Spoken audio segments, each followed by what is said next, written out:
بسم اللہ الرحمن الرحیم۔ السلام علیکم پیارے دوستو، اللہ تبارک و تعالیٰ اپنے بندوں پر اس قدر مہربان ہے کہ اللہ تبارک و تعالیٰ اپنے بندوں کی زندگی ہی میں اس کو کئی سارے ایسے مہینے، دن اور راتیں عطا فرماتا ہے جس کے اندر اللہ تبارک و تعالیٰ چاہتا ہے کہ میرا بندہ میری عبادت کرے تو میں اس کو بخش دوں۔ بے شک اللہ تبارک و تعالیٰ کی رحمت بہانہ تلاش کرتی ہے کہ انسان کوئی نہ کوئی ایسا کام کر دے جو اللہ تبارک و تعالیٰ کی رحمت کو پسند آ جائے، تو اللہ تبارک و تعالیٰ اس انسان کی مغفرت فرما دے۔ پیارے دوستو، انہی بابرکت مہینوں اور راتوں میں سے ایک مہینہ ماہ رمضان المبارک کا بھی ہے، اور راتوں میں سے ایک رات لیلۃ القدر کی رات ہے، جس میں اللہ تبارک و تعالیٰ اپنے بندوں کی بے شمار مغفرت فرماتا ہے۔ پیارے دوستو، لیلۃ القدر کو لیلۃ القدر اس وجہ سے کہا جاتا ہے کہ یہ عزت اور شرافت والی رات ہوتی ہے، کیونکہ اللہ تبارک و تعالیٰ نے اسی رات میں قرآن پاک کو نازل کیا، اور اسی رات میں اللہ تبارک و تعالیٰ کے فرشتے برکت، رحمت اور مغفرت لے کر نازل ہوتے ہیں۔ جو کوئی بھی شخص اس رات کو اللہ تبارک و تعالیٰ کی عبادت میں گزارتا ہے تو وہ بندہ عزت اور شرافت والا بن جاتا ہے۔ پیارے دوستو، نبی کریم صلی اللہ تعالیٰ علیہ وسلم نے ارشاد فرمایا کہ شب قدر عظمت والی رات صرف امت محمدیہ کو عطا کی گئی۔ شب قدر حضرت محمد مصطفیٰ صلی اللہ علیہ وآلہ وسلم کی امت کے لیے بہت بڑا احسان ہے جو کسی دوسری امت کے حصے میں نہیں آیا۔ پیارے دوستو، روایت پر آتا ہے کہ نبی کریم صلی اللہ علیہ وآلہ وسلم اکثر فرمایا کرتے کہ مسلمانوں، تم شب قدر کو تاک راتوں میں تلاش کیا کرو۔ ایک صحابی نے حضور پاک صلی اللہ تعالی علیہ وسلم سے دریافت کیا کہ یا رسول اللہ صلی اللہ علیہ وآلہ وسلم، شب قدر کب ہوتی ہے؟ تو ہمارے پیارے آقا حضرت محمد مصطفیٰ صلی اللہ علیہ وآلہ وسلم نے ارشاد فرمایا کہ شب قدر ہر رمضان المبارک کے تیسرے عشرے میں ہوتی ہے، جیسا کہ حضرت عبادہ بن صامت رضی اللہ تعالی عنہ سے مروی ہے کہ حضرت محمد مصطفیٰ صلی اللہ علیہ وآلہ وسلم سے شب قدر کے بارے میں دریافت کیا گیا، یعنی پوچھا گیا، تو آپ صلی اللہ علیہ وآلہ وسلم نے ارشاد فرمایا کہ شب قدر رمضان کے تیسرے عشرے کی کوئی ایک تاک رات ہے۔ جس مومن نے شب قدر کے اندر اللہ تبارک و تعالیٰ کی حمد و ثنا بیان کی تو اس کے پچھلے سارے گناہ معاف کر دیے جاتے ہیں۔ پیارے دوستو، اس رات کی پہچان یہ ہے کہ یہ رات بہت ہی زیادہ سکون والی رات ہوتی ہے۔ اس رات کا موسم بہت ہی اچھا ہوتا ہے۔ اس رات کا موسم نہ ہی زیادہ سرد ہوتا ہے اور نہ ہی زیادہ گرم ہوتا ہے۔ اس رات میں چاند خوب روشن ہوتا ہے، اور اس رات کے اندر ستاروں کو ٹوٹنے کی اجازت نہیں ہوتی، اور سورج جب صبح کو طلوع ہوتا ہے تو اس کی شعاعیں نہیں ہوتی۔ سورج بالکل برابر ہوتا ہے جیسا کہ 14ویں کا چاند ہو۔ حضرت انس رضی اللہ تعالی عنہ سے مروی ہے کہ اس رات حضرت جبرائیل علیہ السلام فرشتوں کے ہمراہ زمین پر تشریف لاتے ہیں۔ جس کو اللہ تبارک و تعالیٰ کی حمد و ثنا کرتے ہوئے پاتے ہیں تو ان کے لیے مغفرت کی دعا کرتے ہیں۔ حضرت انس رضی اللہ تعالی عنہ بیان کرتے ہیں کہ میں کسی دن کو کسی دن پر اور کسی رات کو کسی رات پر افضل نہیں جانتا سوائے شب قدر کے، کیونکہ یہ رات 1000 مہینوں سے بہتر ہے۔ اور حضرت انس رضی اللہ تعالی عنہ مزید بیان فرماتے ہیں کہ اس رات کو کوئی بھی صدقہ یا کوئی بھی عبادت کی جائے تو 1000 راتوں سے افضل ہے۔ حضرت ابو ہریرہ رضی اللہ تعالی عنہ سے روایت ہے کہ حضرت محمد مصطفیٰ صلی اللہ تعالی علیہ وسلم نے ارشاد فرمایا کہ جس نے شب قدر اللہ تبارک و تعالی کی بارگاہ میں ثواب کی نیت سے رکوع اور قیام کیا تو اس کے پچھلے تمام گناہ معاف کر دیے جاتے ہیں۔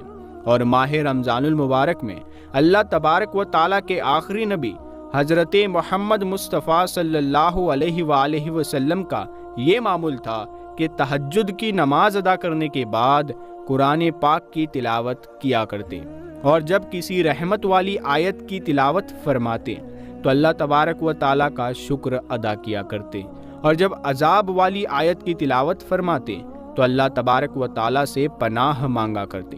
حضرت ابن عباس رضی اللہ تعالیٰ عنہ سے مروی ہے کہ نبی کریم صلی اللہ تعالیٰ علیہ وسلم نے ارشاد فرمایا کہ جب شب قدر آتی ہے تو اللہ تبارک و تعالیٰ حضرت جبرائیل علیہ السلام کو حکم دیتا ہے تو وہ فرشتوں کا ایک بڑا لشکر لے کر زمین پر اترتے ہیں، اور ان کے ساتھ ایک سبز جھنڈا ہوتا ہے جس کو کعبے کے اوپر نصب کیا جاتا ہے۔ حضرت جبرائیل علیہ السلام کے 100 پر ہے، جن میں سے صرف 2 پروں کو وہ اس رات میں کھول کر مشرق سے مغرب تک پھیلا دیتے ہیں۔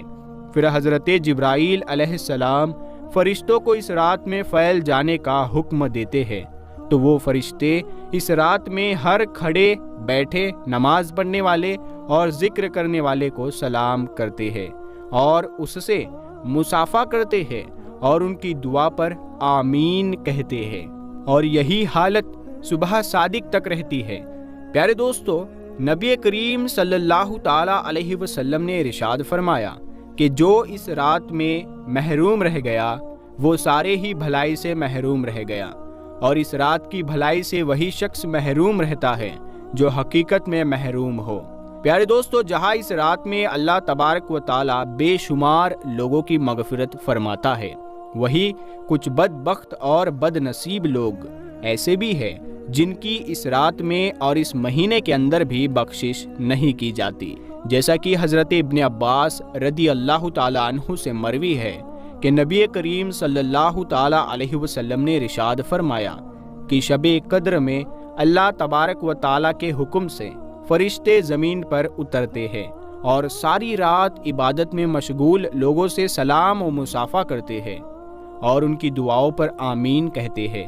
رات گزار کر جب صبح واپسی کا وقت ہوتا ہے تو فرشتے حضرت جبرائیل علیہ السلام سے دریافت کرتے ہیں کہ اللہ تبارک و تعالیٰ نے امت محمدیہ کے مومنوں کے ساتھ ان کی ضروریات پوری کرنے کے بارے میں کیا معاملہ فرمایا ہے، تو حضرت جبرائیل علیہ السلام ارشاد فرماتے ہیں کہ اللہ تبارک و تعالیٰ نے اس شب قدر میں ایمان والوں پر نظر رحمت فرمائی اور 4 افراد کے علاوہ سب کے ساتھ درگزر اور مغفرت کا معاملہ فرمایا۔ یہ سن کر صحابہ اکرام نے حضور پاک صلی اللہ علیہ وآلہ وسلم سے سوال کیا کہ یا رسول اللہ 4 افراد کون سے ہیں؟ تو آپ صلی اللہ تعالی علیہ وسلم نے ارشاد فرمایا کہ نمبر 1 شراب کا عادی، نمبر 2 والدین کا نافرمان، اور نمبر 3 اپنے رشتہ داروں سے قطع تعلق کرنے والا، یعنی اپنے رشتہ داروں سے رشتہ توڑنے والا، اور نمبر 4 کینہ رکھنے والا۔ پیارے دوستو، لیلۃ القدر کو رمضان المبارک کے آخری عشرے کی طاق راتوں میں تلاش کرنا چاہیے، یعنی کہ 21ویں رمضان المبارک، 23 رمضان المبارک اور 25 رمضان المبارک اور 27 رمضان المبارک اور 29 رمضان المبارک۔ صحابی رسول حضرت ابی بن کعب رضی اللہ تعالیٰ عنہ ارشاد فرماتے ہیں کہ میں قسم کھا کر کہتا ہوں کہ لیلۃ القدر کی رات 27ویں رمضان المبارک کی رات ہے، اور حضرت بایزید بسطامی رحمۃ اللہ تعالیٰ علیہ ارشاد فرماتے ہیں کہ مجھے لیلۃ القدر کی رات زندگی میں 2 بار نصیب ہوئی، اور دونوں مرتبہ رمضان المبارک کی 27ویں رات کو نصیب ہوئی۔ پیارے دوستو، اب ہم آپ کو بتاتے ہیں کہ شب قدر کی نماز کا طریقہ۔ شب قدر کی نماز کیسے پڑھے؟ جیسا کہ آپ سب جانتے ہیں کہ شب قدر رمضان المبارک کی 27ویں رات کو منائی جاتی ہے، مطلب جب 26 روزہ مکمل ہو جائے تب 26ویں روزے کے افطار سے لے کر صبح سحری کے وقت تک شب قدر یا لیلۃ القدر ہوتی ہے۔ اس مبارک رات کی بہت بڑی فضیلت ہے۔ شب قدر میں مسلمان جاگ کر اللہ تبارک و تعالیٰ کی عبادت کرتے ہیں اور اپنے گناہوں کی معافی مانگتے ہیں۔ اللہ اکبر! شب قدر کی عظمت و فضیلت کون بیان کر سکتا ہے؟ بس اتنا جان لیجئے کہ اس کی بہتری اور برتری کا قرآن کریم خطبہ پڑھ رہا ہے۔ سورہ قدر پڑھیے اور اس کی عظمتوں کا اعتراف کیجئے۔ بڑے خوش نصیب ہے وہ مسلمان جو شب قدر کی فضیلت اور عظمت والی رات پائے۔ اس کی قدر جان کر نماز و تلاوت اور درود و سلام میں مصروف رہے۔ اور شب بیداری، پیارے دوستو، شب بیداری کا مطلب رات بھر جاگنا، اسی لیے خدا توفیق دے تو شب قدر کی نماز ضرور پڑھنی چاہیے۔ شب قدر میں 4 رکعات نفل ایک سلام سے پڑھے۔ ہر رکعت میں سورہ فاتحہ کے بعد سورہ قدر یعنی انا انزلنا آپ کو نہیں آتی تو آپ اس ویڈیو کو پورا دیکھیں۔ اس ویڈیو میں آپ اپنی اسکرین پر یہ سورہ ہندی میں دیکھ سکتے ہیں۔ تو سورہ فاتحہ کے بعد سورہ قدر 3 مرتبہ پڑھے اور سورہ اخلاص یعنی قل ہو اللہ شریف 50 بار پڑھے۔ نماز سے فارغ ہونے کے بعد ایک بار یہ تسبیح پڑھے، پھر دعا مانگے، سبحان اللہ والحمد للہ ولا الہ الا اللہ واللہ اکبر۔ ہر نماز نفل میں ہر 2 رکعت پر قعدہ کرنا فرض ہے، اس لیے جب قاعدے میں بیٹھے تو اتحیات کے ساتھ درود شریف اور دعا پڑھے، پھر تیسری رکعت کے لیے کھڑے ہو جائے، کیونکہ ہم 4 رکعت نفل پڑھ رہے ہیں۔ تو پھر تیسری رکعت کے لیے کھڑے ہو تو پہلے ثنا پڑھے، پھر سورہ فاتحہ سے شروع کرے۔ اس بات کا ہمیشہ خیال کرے، عام طور پر لوگ اس سے غافل ہیں۔ پیارے دوستو، اب آپ کو ایک اور نماز کے بارے میں بتاتے ہیں۔ آپ 2 رکعت نفل ادا کریں، دونوں رکعت میں سورہ فاتحہ کے بعد سورہ قدر 1 بار اور قل ہو اللہ 20 بار پڑھے۔ نماز کے بعد پھر قل ہو اللہ شریف 50 مرتبہ پڑھے اور استغفر اللہ ربی من کل ذنب واتوب الیہ 100 مرتبہ اور درود شریف 100 مرتبہ پڑھ کر دعا مانگے۔ نمبر 3، 2 رکعت کی نیت سے 100 رکعت نفل ادا کرے۔ ہر رکعت میں سورہ فاتحہ کے بعد 1 بار سورہ قدر اور 3 بار قل ہو اللہ شریف پڑھے اور ہر 2 رکعت پر سلام کے بعد درود شریف 10 بار پڑھے۔ شب قدر میں پڑھنے والی یہ دعا ہے جس کو سرور عالم صلی اللہ تعالی علیہ وسلم نے ام المومنین حضرت عائشہ صدیقہ رضی اللہ تعالی عنہا کو شب قدر میں ورد کرنے کے لیے تعلیم فرمائی، تو آپ لوگ بھی اسے خوب پڑھے۔ تو دعا یہ ہے، اللہم انکا عفو تحب العفو فاعف عنی یا غفور۔ پیارے دوستو، ہم امید کرتے ہیں کہ آپ لوگوں کو یہ ویڈیو پسند آئی ہوگی۔ اگر یہ ویڈیو آپ کے سمجھ میں آئی ہے تو آپ اسے اپنے دوستوں میں ضرور شیئر کریں، اور اسی طرح کی انفارمیٹیو اور اسلامک ہسٹری سے ریلیٹڈ ویڈیوز دیکھنے کے لیے آپ ہمارے چینل نور حدیث کو سبسکرائب کر کے ساتھ میں لگے بیل آئیکن کو ضرور دبائیں اور دیکھتے رہیے روزانہ رات 8 بجے نور حدیث۔ ہم ملتے ہیں آپ کو پھر ایک اگلی ویڈیو میں، تب تک کے لیے السلام علیکم۔